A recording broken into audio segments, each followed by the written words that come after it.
Black Americans continue to bear the brunt of harmful policies and development decisions that damage our communities. Now at 5, it's a push to stop the Martindale Brightwood Data Center. The two options these pastors say they have left when it comes to what seems like a done deal. Plus, a driver arrested. The deadly crash he's accused of causing while trying to get away from police. And just how fast officers say he was going at that time. And the new pattern, it has arrived. It's here, and if you enjoy this weather, it's going to improve over the next several days. I'll show you how. Dare to be different. Be you. Don't let anybody tell you you can't do anything you want to, because it's possible. Graduating from college while serving time in prison. How these ladies made the best of their time behind bars to work on the life they want when they get out.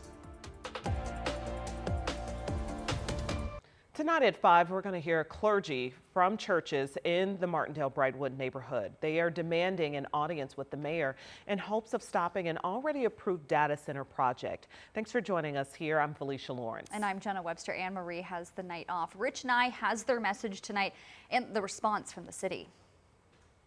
No data center! No data center! The group of clergy opposed the use of public dollars in an incentives package for development of the Metro Blocks data center. The clergy say that Mayor Joe Hogsett has denied multiple requests to meet directly with them, passing the group off to others in city administration. We deserve to know why we have been constantly ignored and pushed aside as if we were second-class citizens. Say that. Well, the clergy and community remain steadfast in our stance. Yes. We do not want a data center in our neighborhood. The Metro Blocks data center has already been approved for this site here at 25th and Sherman. But the clergy say that the mayor's the one who can still put an end to it. If the mayor says this is not to come, it will not happen. If Metro Block says we won't come, it won't happen. So technically, those two are the ones that can stop this. Opponents of the data center have also filed a civil complaint for a judicial review of the approval process of zoning variances for the project.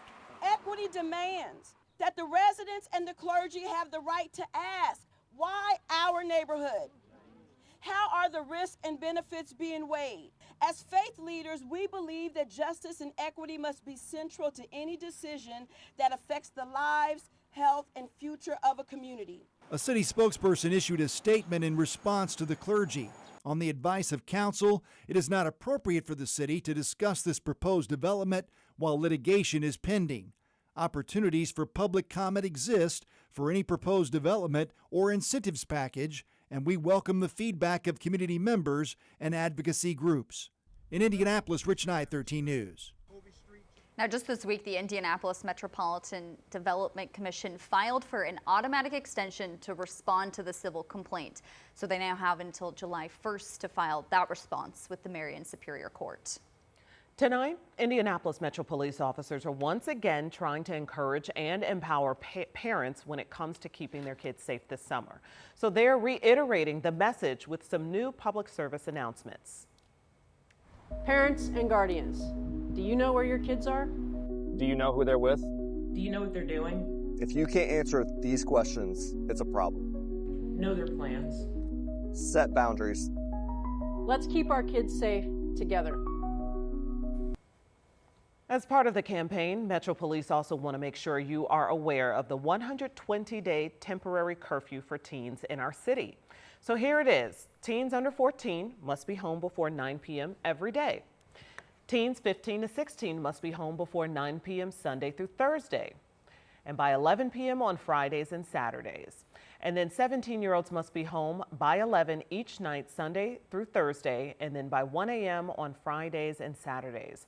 Officers say it is so important to make sure you're enforcing this message, reinforcing it. So that's why you see things like the curfew that is enacted, which is just a boundary, which all of our parents, we all know the importance of setting boundaries in our youth. Yes, they are growing up. Yes, we have to give them independence. Yes, we have to give them freedoms, but we also have to give them boundaries to keep them safe. Teens caught out past curfew may be taken to a location where they will wait until a parent or guardian is contacted. And tonight we're learning a man shot on Indy's Far East Side has died a little more than a month later. That shooting happened back on April 22nd on South German Church Road near East Washington Street. Officers told us the person they found near a home was in critical condition, but he did pass away this week at a rehab facility. The Marion County coroner has not yet released the name of the victim, and police have not released any information about a suspect in this case.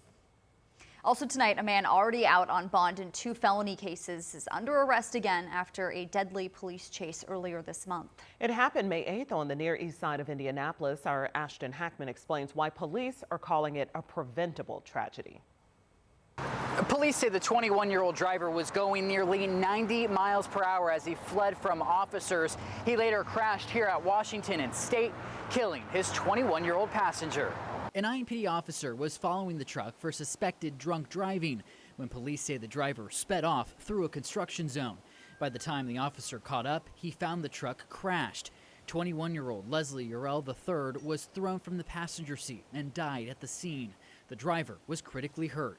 Court records show vehicle data recorded the truck going 86 miles an hour 1 second before the crash in a 35-mile-an-hour zone. The driver, in this instance, made the deliberate and dangerous decision to run from the police. The family lost somebody near and dear to them, and it was all preventable. The suspect facing preliminary charges is being held in jail without bond for this newest case, as well as his warrant for Madison County. He is scheduled to make an initial court appearance next week. In Indianapolis, Ashton Hackman, 13 News. Police say the suspect did not have alcohol in his system. He's being held on preliminary charges of resisting law enforcement, causing death, reckless homicide, and driving without a license causing death. Let's take a break from headlines, check in with Rob.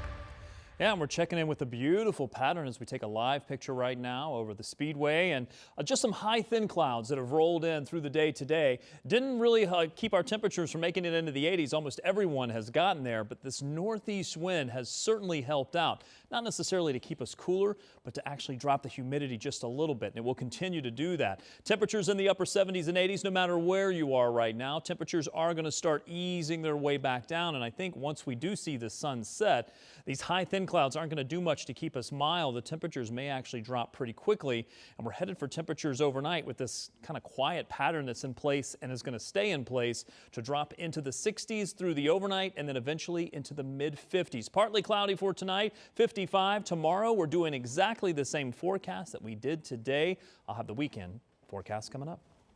All right, thanks, Rob. Well, it is college graduation season, but this is not your typical college graduation. So all the graduates are inmates at the Indiana Women's Prison, and they earn their college credits with majors from business to liberal arts while serving their sentences. Tonight, these graduates share how they've learned more about themselves in the process in their own words.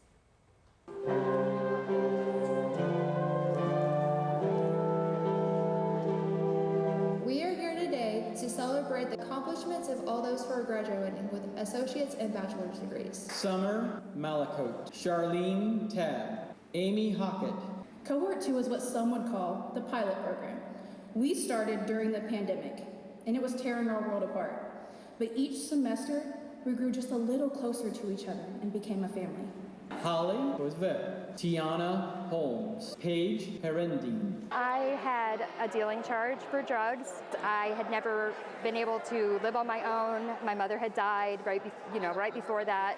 It was just hard to be able to take care of myself, and that was what I knew how to do at the moment. Victoria Graham, Angela York, Lavisa Shockley. I'm here because I sold drugs and carried guns. It's not every day you get to be a part of a big team and a big family.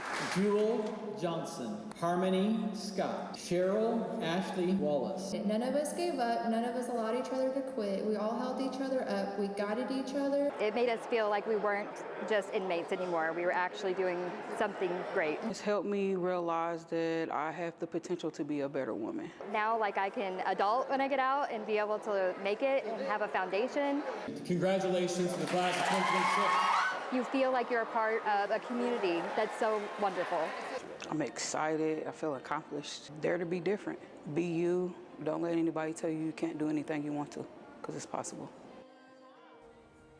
That was our photojournalist, Joe Fenton, who brought us that story, and what a lovely story it was. Oh, certainly. A second chance. Well, tonight we're learning 2 track chairs stolen from Fort Harrison State Park have been returned. So someone stole the all-terrain electric wheelchairs from the park in Lawrence at the beginning of the month. We told you about these. The chairs are designed for people who need assistance getting around the park.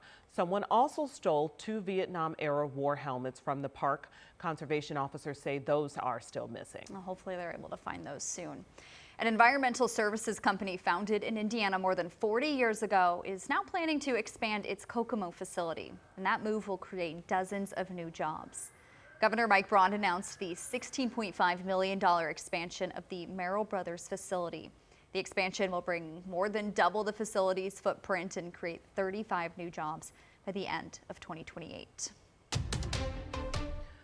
All right, our news continues. Changing immigration policies. The impact those changes are making on immigrants' rights right here in central Indiana. That's ahead at 5:30, but first at 5.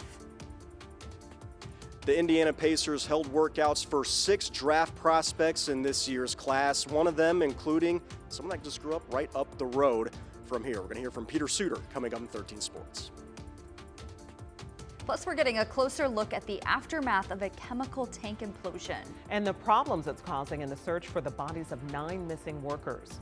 But first, extending the ceasefire. The tentative deal reached between the U.S. and Iran.